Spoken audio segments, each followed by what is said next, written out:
경호처가 영장 집행을 방해하면 단호한 대응에 나서겠다고 경고한 경찰이 체포작전 구체화에 속도를 내고 있습니다. 수도권 광역수사단 관계자들이 서울경찰청 마포청사에 모여서 2차 회의를 진행했는데 취재기자 연결해서 자세한 상황 알아봅니다. 신기혜 기자.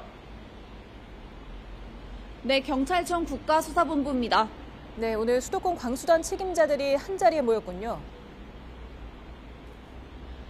네, 지난주에 이어 수도권 4개 경찰청 소속 광역수사단 관계자들이 윤 대통령 체포영장의 2차 집행 방식을 논의하기 위해 한자리에 모였습니다. 회의는 오늘 오후 3시부터 서울경찰청 마포청사에서 열렸습니다. 이번엔 형사기동대장들뿐 아니라 일부 마약범죄수사대장, 반부패범죄수사대장 등 총경급 인사들도 참석했습니다. 2차 집행을 앞두고 구체적인 준비 물품이나 일정 등을 논의한 거로 보입니다. 경찰은 체포작전 구체화에 속도를 내고 있습니다. 오늘 오전 브리핑에서는 영장 집행을 방해하는 경호처 직원들을 체포한 뒤 분산 후송해 조사하는 등의 방안도 준비하고 있다고 밝혔는데요.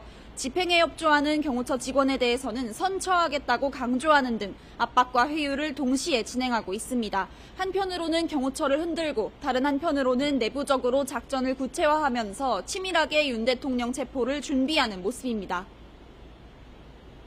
예, 그렇다면은 2차 영장 집행은 어떤 방식으로 이루어질 것으로 보입니까? 네, 경찰 특수단은 윤 대통령 체포영장 2차 집행과 관련해 안전을 최우선으로 고려하고 있다고 밝혔습니다.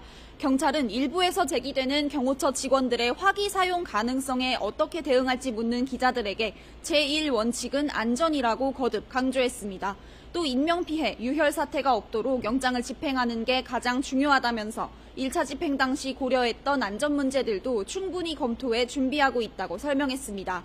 경찰은 동시에 경호처 지휘부에 대한 압박을 강화하고 있는데요. 특히 3차 출석 요구에 응하지 않은 김성훈 경호처 차장에 대해서는 체포영장을 신청하며 관저에서 김 차장과 윤 대통령을 모두 체포할 가능성도 열어뒀습니다. 그런 만큼 윤 대통령 체포영장 집행까지 오랜 시간이 걸리진 않을 거라는 전망이 나오는 가운데 경찰은 영장 집행 과정이 하루 이상 걸릴 가능성까지 고려하며 대책을 마련하고 있다고 말했습니다. 지금까지 경찰청 국가수사본부에서 YTN 신기혜입니다.